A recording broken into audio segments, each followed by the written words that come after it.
ইবাদতের উপযুক্ত যেরকম একমাত্র আল্লাহ, ওই এক আল্লাহকে বাদ দিয়ে গায়রুল্লাহর ইবাদত করলে যেরকম মানুষের ঈমান থাকে না, ঠিক তদ্রূপ মানব জাতির জন্য, বিশ্বের জন্য, গোটা মাখলুকাতের জন্য আইন এবং বিধান তৈরি করবার একমাত্র অধিকার কার?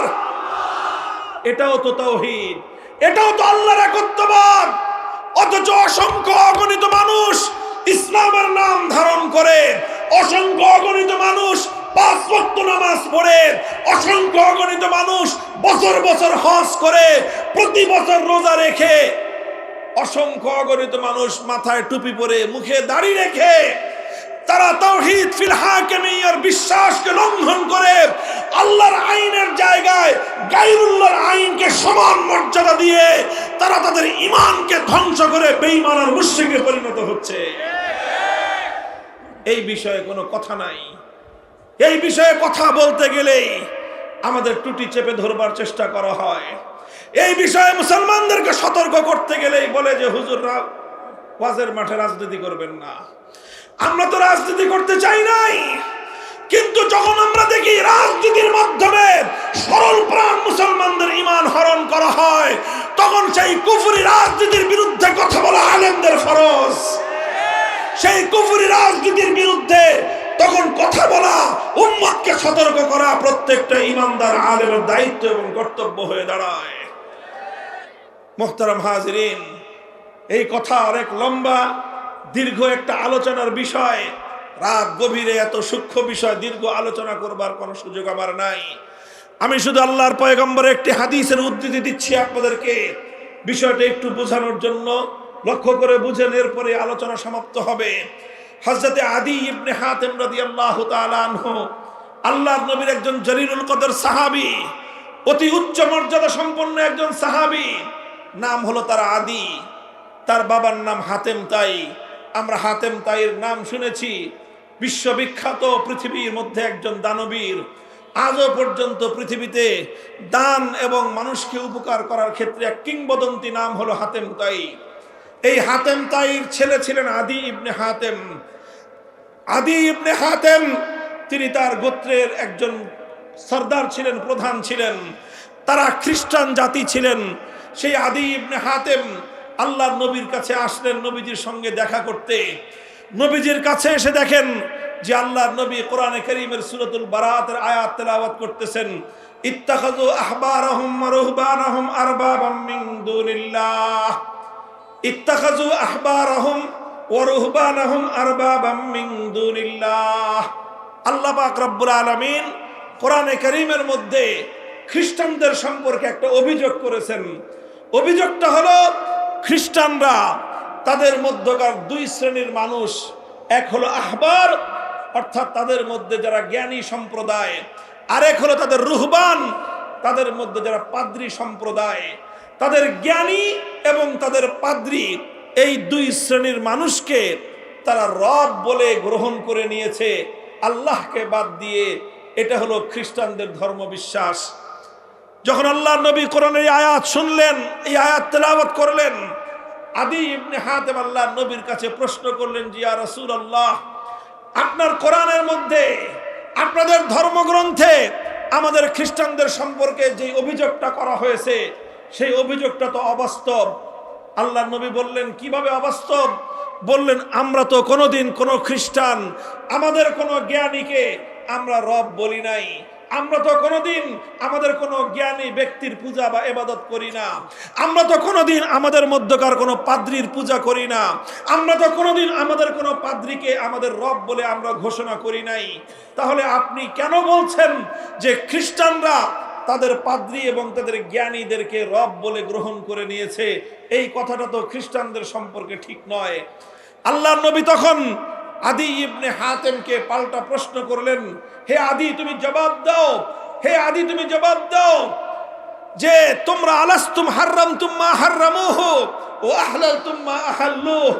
তুমি আমাকে একটা জবাব দাও, তোমাদের খ্রিস্টানদের মধ্যে এমন কোন রীতি আছে কিনা যে আল্লাহ পাক রব্বুল আলামিন কোন একটা জিনিসকে বৈধ বলেছেন, অথচ আল্লাহর সেই হালালকৃত বৈধ জিনিসটাকে তোমাদের জ্ঞানী এবং পাদ্রীরা মিলে যদি অবৈধ ঘোষণা করে দেয়, তখন খ্রিস্টান তোমরা সম্প্রদায়, তোমাদের জ্ঞানীদের, তোমাদের সুশীল সমাজ যখন সেটাকে অবৈধ বলল, আল্লাহ বৈধ বলেছেন, হালাল বলেছেন, তোমাদের সুশীলরা যখন সেটাকে হালাল অবৈধ বলে দেয়, তোমরা সেটাকে অবৈধ বলে মেনে নাও। আবার বিপরীতে আল্লাহ যেটাকে অবৈধ করেছেন, আল্লাহ যেটাকে হারাম করেছেন, তোমাদের জ্ঞানী সম্প্রদায়, পাদ্রী সম্প্রদায় মিলে সেটাকে যখন বৈধ বলে দেয়, তখন তোমরা সেটাকে বৈধ বলে মেনে নাও। এমন বিষয় খ্রিস্টানদের মধ্যে আছে কিনা? তখন আদি ইবনে হাতেম বললেন যে হ্যাঁ ইয়া রাসূলুল্লাহ, এই ধরনের বিষয় তো খ্রিস্টানদের মধ্যে আছে। খ্রিস্টানদের মধ্যে এমন অহরহ ঘটনা ঘটে, যখন তাদের আল্লাহ প্রদত্ত কোনো বিধান, আসমানি শরীয়তের কোনো বিধান যখন তাদের পছন্দ হয় না, আল্লাহ যেটাকে বৈধ করলেন এটা তাদের পছন্দ হয় না, তখন তাদের পাদ্রীরা এবং তাদের জ্ঞানীরা মিলে সেটাকে অবৈধ ঘোষণা করে দেয়, আর খ্রিস্টান সম্প্রদায় সেটাকে অবৈধ বলে মেনে নেয়। আবার যখন আল্লাহ যেটাকে অবৈধ করেছেন সেটা তাদের করতে মনে চায়, তখন তাদের জ্ঞানী এবং তাদের পাদ্রী সম্প্রদায় বলে বসে তারা একটা আইন পাশ করে দেয় যে এখন থেকে এটা বৈধ। তখন গোটা খ্রিস্ট সম্প্রদায় সেটাকে বৈধ বলে মেনে নেয়। এই বিষয়টা আছে। আল্লাহ রসুল তখন বললেন ফাতিলকা ইবাদাতুহুম, হে আদি তুমি মনে রেখো কোনটা মানুষের জন্য বৈধ হবে, কোনটা অবৈধ হবে, কোনটা আইন সম্মত হবে, কোনটা বেআইনি হবে, সেটা নির্ধারণ করবার চূড়ান্ত ক্ষমতা একমাত্র আল্লাহর। দুনিয়ার কোন মানুষ আল্লাহ পাক রব্বুল আলামিনের কোন বৈধকে অবৈধ ঘোষণা করতে পারে না। আল্লাহর কোন অবৈধকে দুনিয়ার কোন মানুষ বৈধ ঘোষণা করতে পারে না। যে মানুষ আল্লাহর বৈধকে অবৈধ বলবে, যে মানুষ আল্লাহর অবৈধকে বৈধ বলবে, সে সরাসরি আল্লাহর সঙ্গে টক্কর দিল, সে আল্লাহর সঙ্গে বিরোধ করলো। এই পৃথিবীতে সে হলো সবচেয়ে বড় তাগুত। মুহতারাম হাজিরিন, বড় দুঃখ এবং পরিতাপের বিষয় হলো এই যে 1 মিনিটের জন্য আল্লাহর জায়গায় কোনো গায়রুল্লাহর ইবাদত করলে কোনো মানুষ ইমানদার থাকতে পারে না। এই কথা সবাই মানে, এই কথা সবাই বিশ্বাস করে। অথচ আজ পাশ্চাত্য রাজনীতি আমাদের সমাজের মধ্যে এমন এক ভয়ঙ্কর রাজনৈতিক দর্শন চাপিয়ে দিয়েছে, যেই রাজনৈতিক দর্শনের মাধ্যমে সমাজের কিছু নির্বাচিত মানুষ কোনো একটা সংসদে বসে অথবা কোনো একটা মন্ত্রণালয়ে বসে, মন্ত্রী পরিষদের বৈঠকে বসে আল্লাহর কোরআনের অসংখ্য আইনকে তারা পরিবর্তন করে দিচ্ছে, আল্লাহর কোরআনের বিধানকে তারা পরিবর্তন করে দিচ্ছে। আর হাজার হাজার লক্ষ লক্ষ মানুষ টুপি পরে নামাজ পড়ে, অথচ আল্লাহর কোন আইনকে যখন পরিবর্তন করে দেওয়া হয়, তখন তারা সকলেই সেই মানুষের বানানো আইনকে আল্লাহর আইনের পরিবর্তে তারা মেনে নেয়। ও দোস্ত, পৃথিবীতে এর চেয়ে বড় শিরক আর কিছুই হতে পারে না। মুহতারাম হাজিরিন, আখেরি পয়গাম আপনাদের কাছে এটাই বলতে চাই, পৃথিবীতে মুসলমানদের মধ্যে অভিশাপ ছিল না। 600 বছর পর্যন্ত পৃথিবী মুসলমানরা শাসন করেছে। কোনদিন কোন মুসলিম জাতির মধ্যে এমন চিন্তাও কেউ করে নাই যে আল্লাহর আইনকে পরিবর্তন করে মানুষ কোন আইন তৈরি করতে পারে। সর্বপ্রথম মুসলমানদের মধ্যে অভিশাপ তৈরি হয়েছে। অভিশাপ দেখা দিয়েছে চেঙ্গিস খানদের মাধ্যমে, হালাকু খানদের উত্তরসূরিদের মাধ্যমে। তাতারিরা চেঙ্গিস খানের উত্তরসূরি, সেই বর্বর তাতারি মঙ্গোলীয়রা যখন মুসলমানদের বাগদাদকে ধ্বংস করে, মুসলমানদের এলাকাগুলোকে দখল করে নেয়, সেই এলাকায় সর্বপ্রথম তারা আল্লাহর আইন উৎখাত করে আল্লাহর আইনের পরিবর্তে চেঙ্গিস খানের বানানো আইন দিয়ে তারা সমাজকে শাসন করতে আরম্ভ করে। সর্বপ্রথম মুসলমানদের উপরে অভিশাপ চাপিয়ে দেয় কারা? মঙ্গোলীয় তাতারিরা। যখন এই অভিশাপ মুসলমানদের উপর চেপে বসে, এই বিপদ যখন মুসলমানদের উপর চেপে বসে, মুসলমানদের আলেম সমাজ, মুসলমানদের নেতৃত্ব লক্ষ লক্ষ মানুষের রক্তের বিনিময়ে, শাহাদাতের বিনিময়ে এই চেঙ্গিসি ফিতনা আল্লাহর আইনের পরিবর্তে মানুষের বানানো আইনকে মোকাবেলা করার জন্য, মুসলিম সমাজ থেকে উৎখাত করার জন্য তারা অবিরাম সংগ্রাম করেছেন। শাইখুল ইসলাম ইবনে তাইমিয়া রাহমাতুল্লাহি আলাইহি, যার নাম আজ উচ্চারণ করা হয় আরবে এবং আজমে, যেই শাইখুল ইসলাম ইবনে তাইমিয়ার নাম উচ্চারণ না করে দুনিয়া দুনিয়ার মুসলিম উম্মাহ এক কদম সামনে চলতে পারে না। সেই ইবনে তাইমিয়া রাহমাতুল্লাহি আলাইহি তার জীবদ্দশায় এই তাতারীদের মোকাবেলা করতে গিয়ে জীবনের দীর্ঘ একটা সময় কারারুদ্ধ থেকেছেন। ছয় বার তিনি কারারুদ্ধ হয়েছেন। কারাগারের অন্ধকার প্রকোষ্ঠে তার জীবনের গুরুত্বপূর্ণ সময়, অধিকাংশ সময় অতিক্রান্ত হয়েছে। সব জুলুম সহ্য করেছেন, সমস্ত ত্যাগের কুরবানি হাসি মুখে বরণ করে নিয়েছেন, কিন্তু আল্লাহর আইনের পরিবর্তে মানুষের বানানো আইনকে এক মুহূর্তের জন্য মেনে নেন নাই। অনেক ত্যাগের কোরবানির মাধ্যমে এক সময় তাতারীদের পতন হয়, অনেক তাতারীরা মুসলমান হয়ে যায়, বাকিরা উৎখাত হয়ে আবার মুসলমানদের উপর থেকে সেই বিপদ দূর হয়ে আবার আল্লাহর আইন এবং আল্লাহর শাসন, আল্লাহর কোরআনের শাসন ফিরে আসে। এইভাবে চলতে চলতে সেই মুসলমানদের সালতানাতে ওসমানিয়ার সময় পর্যন্ত, মুসলমানদের সালতানাতে ওসমানিয়া এবং এই ভারতবর্ষের মোগল সাম্রাজ্য সময় পর্যন্ত আইন চলতে একমাত্র কার?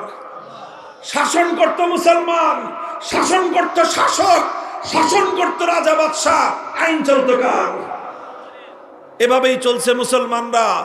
যখন 1757 সালে সর্বপ্রথম এই ব্রিটিশ বর্ষ, এটা যখন এই ভারতবর্ষকে ব্রিটিশরা দখল করে, মুসলমানদের রাজত্বকে দখল করে, ব্রিটিশরা যখন তাদের গোলামির জিঞ্জির দিয়ে জাতিকে বন্দী করে নেয়, তখন তারা সবচেয়ে বড় যেই বিপদটা মুসলমানদের কাঁধের উপর চাপিয়ে দিয়েছিল, তাদের স্বাধীনতা কেড়ে নিয়েছে, দেশ কেড়ে নিয়েছে, সম্পদ কেড়ে নিয়েছে, এটা বড় বিপদ ছিল না। বরং সবচেয়ে বড় বিপদ ছিল ব্রিটিশরা। তারা মুসলমানদের সমাজ থেকে আল্লাহর আইন, আল্লাহর কোরআনের আইন, শরীয়তের আইনকে উৎখাত করে ব্রিটিশ প্রবর্তিত আইন মুসলমানদের উপর চাপিয়ে দেয়। মুহতারাম হাজরিন, 190 বছর পর্যন্ত ব্রিটিশদের মোকাবেলা করা হয়েছে, সংগ্রাম করা হয়েছে, যুদ্ধ করা হয়েছে, জিহাদ করা হয়েছে, ব্রিটিশদেরকে উৎখাত করা হয়েছে। 1947 সালে 190 বছরের সংগ্রামের মধ্য দিয়ে ব্রিটিশদেরকে উৎখাত করা হয়েছিল। ব্রিটিশদের বানানো আইন দিয়ে আবার মুসলমানরা শাসিত হবে এজন্য নয়। ব্রিটিশরা উৎখাত হয়েছে 1947 সাল থেকে আজ 2025 সাল, কত বছর হয়? প্রায় 75 বছর, প্রায় 73 বছর, দীর্ঘ সময়।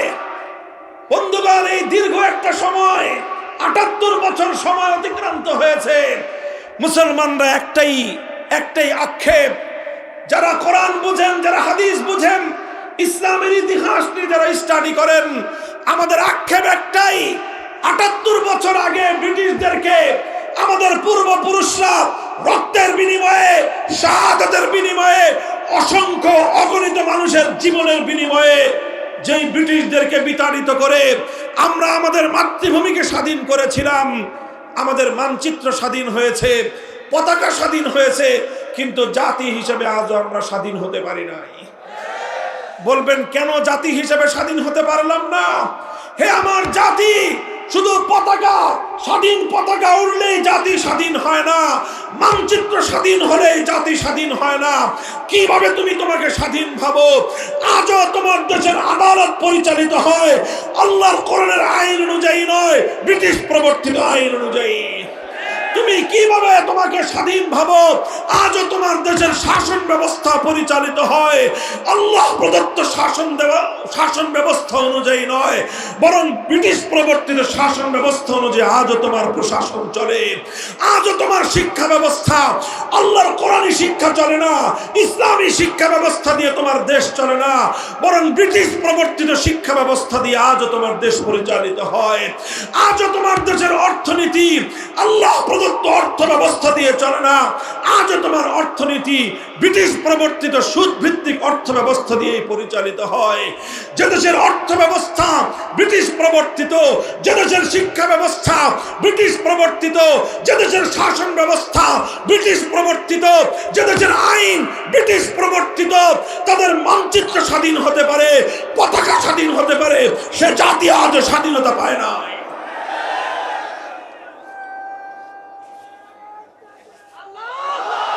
ভাই আমার, আখেরি পয়গাম, জুলাই এবং আগস্ট বিপ্লবকে দ্বিতীয় স্বাধীনতা বললে কিছু মানুষ সহ্য করতে পারে না। অথচ জুলাই এবং আগস্টের বিপ্লবের মাধ্যমে প্রকৃত অর্থেই বাংলার মানুষ নতুন করে স্বাধীনতা পেয়েছে। তবে আমি তার সঙ্গে যুক্ত করতে চাই, আমরা একবার 1947 সালে স্বাধীনতা পেয়েছিলাম ব্রিটিশের গোলামির শেকল থেকে, আরেকবার 71 সালে স্বাধীনতা পেয়েছিলাম পশ্চিম পাকিস্তানি স্বৈরাচারী খান পাঠানদের জুলুমের হাত থেকে, আবার 2024 সালে নতুন স্বাধীনতা পেয়েছি যুগের নব্য লেডি ফেরাউনের জুলুম এবং স্বৈরতন্ত্র থেকে। তবে শেষ যেই কথাটা, এই 3 স্বাধীনতার পরেও আজও আমরা পরিপূর্ণ স্বাধীনতা পাই না। বলবেন হুজুর 3টা স্বাধীনতা পাইলাম এরপরে পরিপূর্ণ হয় নাই।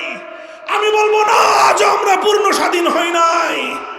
হে মুসলমান, আমরা স্বাধীন, পূর্ণ স্বাধীন হব যেদিন আমার এই স্বাধীন মুসলমানের মাটি থেকে মানব রচিত সমস্ত আইন, সমস্ত শাসন তন্ত্র মন্ত্রকে বঙ্গোপসাগরে ভাসিয়ে দিতে পারবো।